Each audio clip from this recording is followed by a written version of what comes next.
Good morning. This is both our regular Sunday morning service and our monthly memorial service for April. For those of you who are here for monthly memorial, it is a time to remember our loved ones who have passed away before us. This is the opportunity to make a spiritual offering by offering incense and a time to express our gratitude for all the benefits we have already received. This service is a way to say thank you to our loved ones who have already passed away.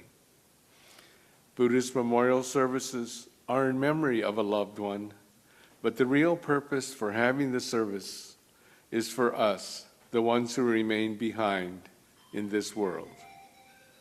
We have the opportunity to make a spiritual offering and remember how much we have, for which we should be grateful.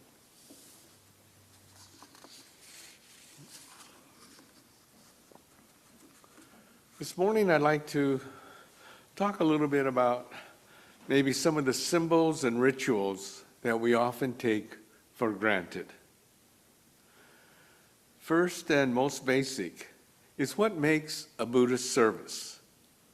The two elements that are in all Buddhist services, regardless of which country or which language or which culture, the two basic elements that are common are sutra chanting and the talk about the Dharma. We chant the sutras, which is a way of repeating the words of the Buddha, which can be in any language: Pali, Sanskrit, Chinese, Tibetan, Japanese, Korean, Thai, or English. It is a way to remember the words of the Buddha, and we repeat the words, and therefore we chant over and over again. And during the chanting, I would strike the gong in a certain pattern. At the beginning, there are 2 hits. And then whenever there is a single hit, it's a transition. Like after the main chant, I hit the gong once and then the nembutsu. And after the first line, and then 5 more repetitions. And then at the end, once, and then we chant the echo. And then what everyone is waiting for, 3 hits signifies the end. And it's done in a certain pattern: a hit, a pause, and then the last 2 are closer together. A soft hit and then a harder hit close. And most ministers miss it every time. We practice and practice and still don't do it. And currently we chant in classical Japanese, which are the Chinese characters and pronounced in the Japanese with Japanese sounds. And in the future, we'll probably chant in English. And there are some temples that already do. But it takes time before the flow becomes comfortable. So far, the English chants don't quite flow the same. We need more years of practice. The second element is the talk about the Dharma. And it can be a formal Dharma talk, or what we call Howa in Japanese, which is a structured talk. It begins with a quote from the sutras or important commentaries, and the formal talk is then to further explain the quote. And the Howa can only be presented by someone with Kyoshi certification or higher.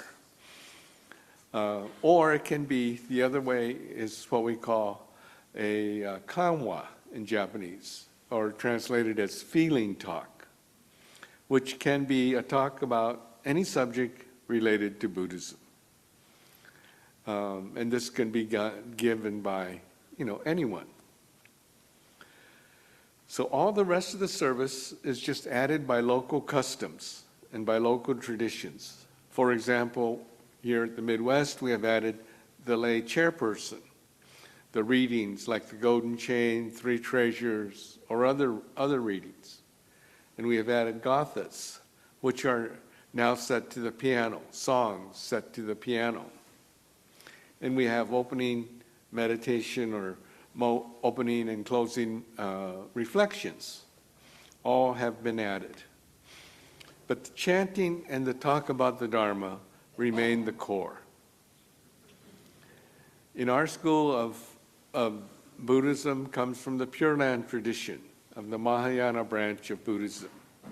And it comes from the ancient Silk Road from India into China, into Mongolia and into China and beyond, into Korea and Japan.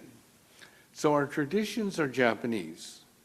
And for us, Shinran and Honen, our teachers, came off the mountaintop on the monasteries and put the emphasis on ordinary people finding their own enlightenment. The Sangha, which traditionally was only for monks and nuns, has been expanded to include all of us who follow the teachings, all of us who want to listen to the Dharma. And the Sangha is important and central in our tradition. So Shin Buddhism is involved in everyday lives of everyday people. Thus, things like memorial services are important, like the monthly memorial service we are observing this morning. In Japan, the family memorial services would be held at each home. The priest would go from house to house and conduct memorial services. Today in America, we are spread out, and it's easier to come to the temple and collectively observe memorial services. Holidays like Obon honor our ancestors each summer. And the Japanese tradition of Obon Odori, the folk dances. Each village, each area has their own dance, and it's danced all night, well into the night. Again, the emphasis on teaching Buddhism in ways that affect our everyday lives in our everyday people. Some of the symbols, what we take for granted. We're here in the Hondo, or the main hall. And it was Shin Buddhism that changed the architecture of Japanese Buddhist temples. Now we have about 90% of the room for the members, or actually the listeners. In Shin Buddhism, the members or followers were called monto, and translated as listeners, people who hear the Dharma, were monto. So in the previous monastic traditions, the hondo, the chapel, would be about 90% for the monks and priests, and maybe 10% for the members. And there were many temples that the lay people, the lay members, could only sit outside on the veranda and not even enter the temple. But for Shin Buddhism, come back. And the hondo is always made square. Ours is not. Close, but not quite. And the naijin, or inner sanctuary, is across the front. So everyone is closer to the speaker rather than a long, narrow chapel that would have, people way back there. The same number of people seated could be more closer to the speaker, which was important before microphones, to be able to hear what was being said. Again, the emphasis was on teaching Buddhism that would affect our everyday lives. The main focus of Shin Buddhism is Amida Buddha, the Buddha that cannot be measured. It's interesting. One of our great Monshus, Renyo, the 8th generation descendant of Shinran, Renyo was a great organizer and a great teacher. He explained our temples should have in order of preference the gohonzon, or the central feature, central focus of our attention could be first, most preferable, would be the myogo, or the name of Amida Buddha written out in characters, Namo Amida Butsu. The second choice would be a picture or drawing of Amida Buddha. And the third and least preferred would be a statue. And of course, the vast majority of our temples have a statue. Such is human nature. The whole Naijin, or inner sanctuary, this inner part, is to represent Amida's Pure Land. It is not a physical place, but think of it as a home, as Amida Buddha's home. And every Buddha has a Pure Land. Every Buddha has their own home. And in the Pure Land, there is, of course, much beauty, and everything is peaceful and symbolizes the Dharma. But there's always some imperfection. So the Pure Land is not perfect because that is exactly why we need the Dharma, because we're not perfect. So we need the teaching. The statue stands in a structure. Think of it as a house, the Buddha's house, which is its home. A few of the items that are up here, the imperfect things like cut flowers, a symbol of change. Cut flowers are pretty now, but will not last long. Soon they'll be dried, brown, and wilted. The flowers, start off very beautiful, but in a short time, they will not be. Perhaps like our own human bodies. The lighted lantern that's up there and closer, six-sided lantern. It is said from the historical Buddha designed this kind of light. In the old days, people would travel, of course, by torch, and which had an open flame. And the Buddha saw that insects would be attracted to the flame and would fly into the flame and die.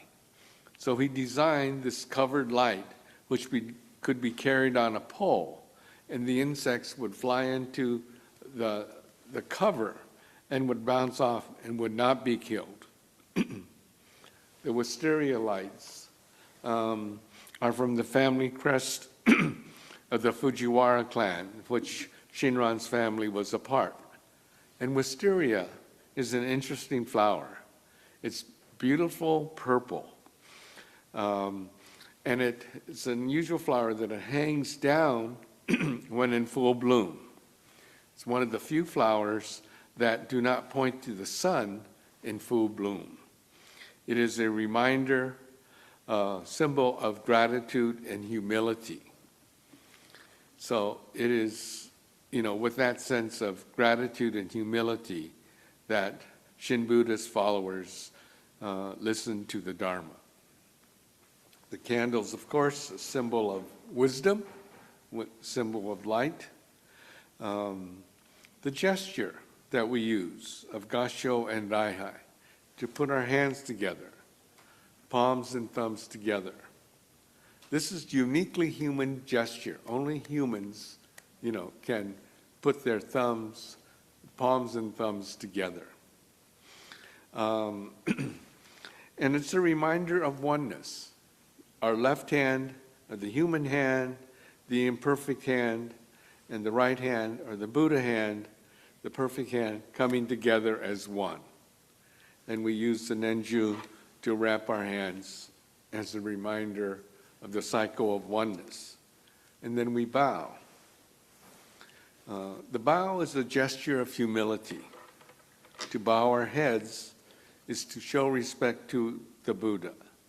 We lower our eyes, and we often rely on our sense of sight a great deal. So when we lower our eyes, we use other senses. perhaps our sense of smell, our sense of hearing comes to the forefront. To bow our heads is to help us listen better, to listen to the Dharma. There's an added benefit of bowing. When you bow your head, more like you are less likely to talk. So very few people talk very well when their heads are down. So it's another way of thinking about the gesture. It's telling us in simple terms, a simple gesture, shut up and listen. Shut up and listen. So that, again, it's definitely a reminder teaching us something about ourselves. We have incense. Incense is a symbol of change.